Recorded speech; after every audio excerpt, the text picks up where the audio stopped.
આ ક્યાં ગયો તો? આ દેખાતું નથી? એટલે હું ખેતર માંગવા જવાનું? તમારે તો ખાતર નાખવું નથી, અમારે તો કઈક કરવું ને. એ મામા ભાગ્યા રે માથાકૂટ નથી કરવી, સાનું માના સહી કરી દ્યો આમાં. આ હું છે?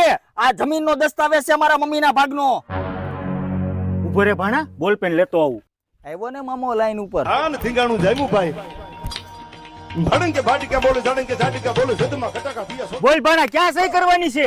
વાહ મામા વાહ, કઈ કરી નો એક એટલે ભાણાને દંડો લઈને મારવા આવ્યા. આટલા વર્ષ થયા કોઈ દી માંડવીનો દાણો મોકલો છે? પણ ભાણા જોતો ખરો, આમાં હું દઉં તમને, આમાં કઈક ખાવું તો જોઈ ને. અરે આમાં ખાતર બાતર નાખવું પડે. અરે ખાતર તો નાખવી છે તોય કઈ વળતું નથી મામા. એની માટે વાપરવું પડે અક્ષાવાળાનું બ્લેક કાર્બન. છોડને મજબૂત બનાવે અને લુરખાને લુરખા આવે. આ શેઠું બકાલામ નાખતો આવું છું. બકાલામાં આયલ છે ને માંડવીમાં આયલ છે, નાખતો હોય જા. ભણા નાખવાથી કઈ નુકસાન તો નહીં થાય ને? અરે મામા, જમીનનું પીએચ લેવલ જાળવી રાખે ને તાકાત વાળી બનાવે.